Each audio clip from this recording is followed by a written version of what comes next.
بھی موقع انہوں نے ہاتھ سے جانے نہ دیا.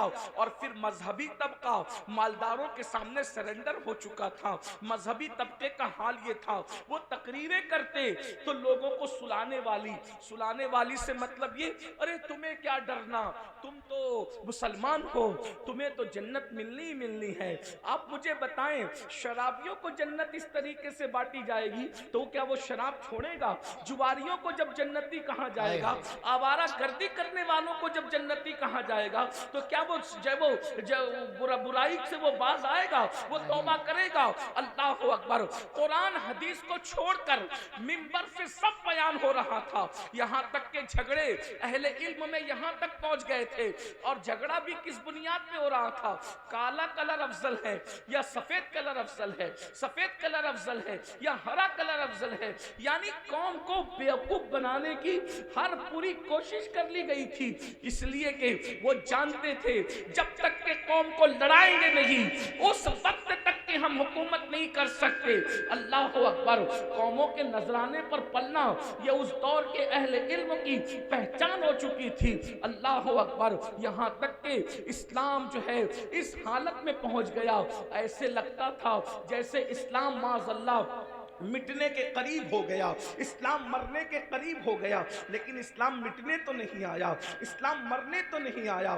اللہ اللہ. میرے آقا علیہ الصلوۃ والتسلیم کے پیارے دیوانوں, اس وقت اللہ نے قطب الاقطاب حضور غوث اعظم شیخ عبد القادر جیلانی کو پیدا فرمایا. امام حسن اور امام حسین کا وہ شہزادہ جو نجیب الطرفین سید تھا, جس کے بارے میں میرے امام یوں بیان فرماتے ہیں, تو حسینی حسنی کیوں نہ محج الدین ہو, تو حسینی حسنی کیوں نہ محج الدین ہو. اے خضر مجمع بحرین ہے چشمہ تیرا, اے خضر مجمع بحرین ہے چشمہ تیرا. اور شان کیا ہے شکر کے جوش میں جو ہے وہ تجھے کیا جانے, شکر کے جوش میں جو ہے وہ تجھے کیا جانے.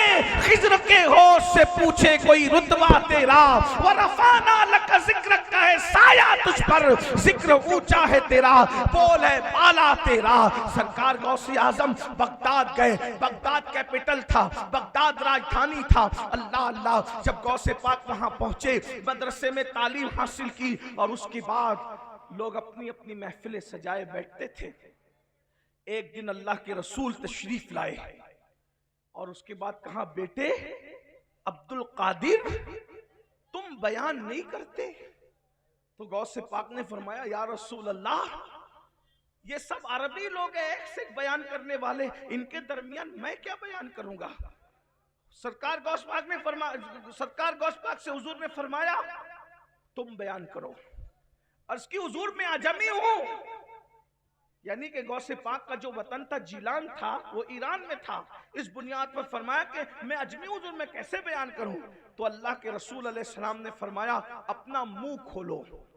اور جب انہوں نے منہ کھولنے کے لیے فرمایا تو سرکار غوث پاک نے اپنے نانا جان مصطفیٰ کریم صلی اللہ علیہ وآلہ وسلم کے کہنے پہ منہ کھولا.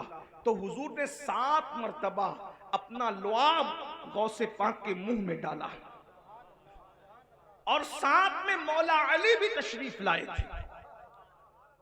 سرکار مولا علی آگے بڑھے اور آپ نے 6 مرتبہ غوث پاک کے منہ میں اپنا لعاب ڈالا. تو غوث پاک نے پوچھا, دادا جان نانا جان صلی اللہ علیہ وآلہ وسلم نے تو 7 مرتبہ ڈالا, آپ نے 6 مرتبہ کیوں؟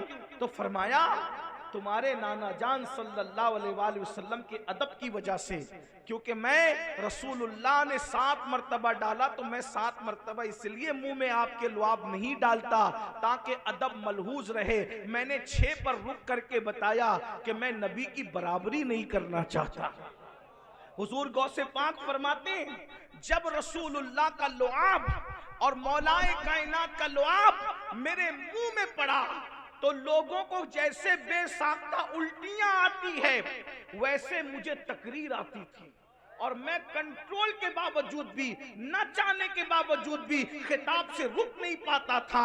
اور پھر فرمایا جب میں نے خطاب سنا، غوث پاک فرماتے ہیں میرے پہلے خطاب میں صرف 2 لوگ بیٹھے ہوئے تھے، 2 لوگ، پہلی تقریر میں 2 لوگ بیٹھے ہوئے تھے، اور جب بھیڑ بڑی تو ایسا کہ میرا مدرسہ بھر گیا، پھر اس کے بعد جامع مسجد بھر گئی، پھر اس کے بعد اور بھیڑ بڑی تو لوگ میرا ممبر اٹھا کر کے عیدگاہ لے گئے، اور ایک ایک وقت میں 70 ہزار کا مجمع آنے لگا۔ اللہ اکبر، یہ کیفیت ہوئی، لوگوں کو ہدایت ملنے لگی، جتنے مقرر لوگ تھے سب کی محفلیں سونی ہو گئی۔ اس کی وجہ یہ ہے وہ کہانی لے کر بیٹھے تھے، وہ قصے لے کر کے بیٹھے تھے، وہ اپنی مرضی اور نفسانی خواہشات کے مطابق گفتگو کر رہے تھے۔ غوث پاک نے لوگوں کو قرآن و سنت کی طرف بلایا، لوگوں کو توحید و رسالت کی طرف بلایا۔ آپ جانتے ہیں اللہ اکبر، حضور غوث پاک کے دور میں کس طرح گمراہ کیا جا رہا تھا، لایانی باتیں کہی جا رہی تھی۔ غوث پاک نے قرآن و سنت کی طرف بلایا۔ اب میں اپنے اصل عنوان کی طرف آتا ہوں، چند خطبات میں حضور غوث پاک کی آپ کی خدمت میں پیش کرنا چاہتا ہوں۔ حضور غوث پاک فرماتے ہیں اگر مقرر مال کے لیے جو ہے وہ تقریر کرے، یہ غوث پاک کے خطبات سے میں پڑھ رہا ہوں۔ آج کے تناظر میں میں نے کوئی بات نہیں کرنی، لوگ برا مانتے ہیں، اس لیے میں آج کے تناظر میں کچھ نہیں کہہ رہا ہوں۔ میں 900 سال پہلے کی بات اور 900 سال پہلے کی بات کر رہا ہوں۔ اللہ اکبر، غوث پاک فرماتے ہیں جو مال کی محبت میں تقریر کرتا ہے اس کی تقریر سے کوئی فائدہ نہیں ہو سکتا، اس کی تقریر سے کوئی انقلاب نہیں آ سکتا، اس کی تقریر سے کوئی تبدیلی نہیں آ سکتی۔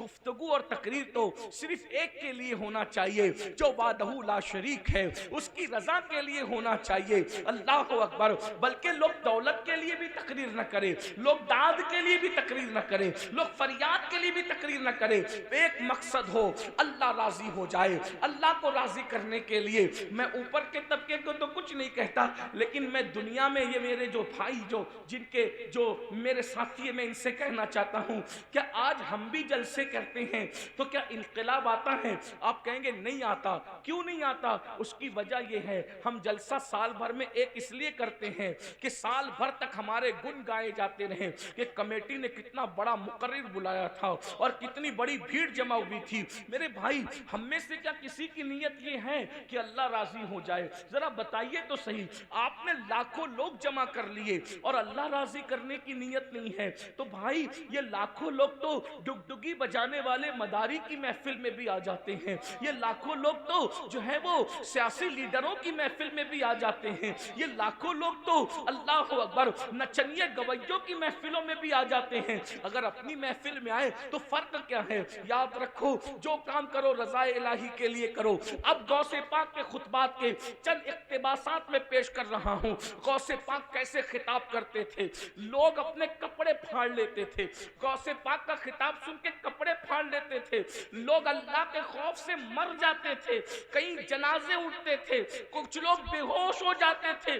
غوث پاک کا خطاب سن کے بے ہوش، کیا تاثیر تھی زبان میں، اور جب گفتگو کرتے تھے قرآن و سنت کی طرف بلاتے تھے، کس شان سے۔ آئیے پہلی بات حضور غوث پاک فرماتے ہیں اے نوجوانوں، اب غوث پاک کے خطبات میں پڑھنے لگا ہوں۔ غوث پاک فرماتے ہیں، زبان میری ہے بات ان کی، غوث پاک فرماتے ہیں اے نوجوانوں حسد مت کرو۔ غوث پاک کہہ رہے ہیں دیکھیے کتنے لچھے دار گفتگو کا دور ہے اور گفتگو کتنی سادی ہو رہی ہے۔ فرماتے اے جوانوں حسد مت کرو، کیونکہ حسد جیسے سوکھی لکڑی کو آگ کھا جاتی ہے ویسے حسد نیکیوں کو کھا جاتا ہے۔ حسد کرنے والا، توجہ کرنا، حسد کرنے والا ہمیشہ برباد ہے، اور جس سے حسد کیا جاتا ہے اس کا کچھ نہیں بگڑتا۔ فرمایا شیطان کا گھر جس نے ویران کیا وہ حسد ہی تو تھا، جس نے شیطان کو شیطان بنایا وہ حسد ہی تو تھا۔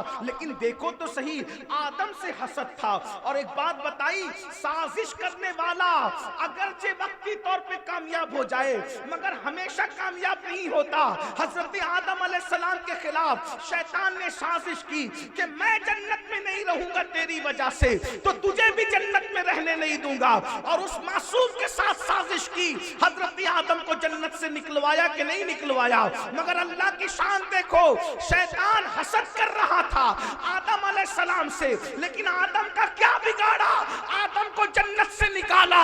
آدم نکلے تو اکیلے میاں بیوی تھے، مگر جب جنت میں جائیں گے تو کروڑوں اولاد کے ساتھ جنت میں جائیں گے۔ غوث پاک فرماتے ہیں حسد کرنے والے کا بگڑتا ہے، جس سے حسد کیا جاتا ہے اس کا کچھ نہیں بگڑتا۔ سازش کرنے والا برباد ہوتا ہے، جس کے ساتھ سازش کی جاتی ہے اس کا کچھ نہیں بگڑتا۔ دیکھو تو صحیح، اب آپ سے پوچھتا ہوں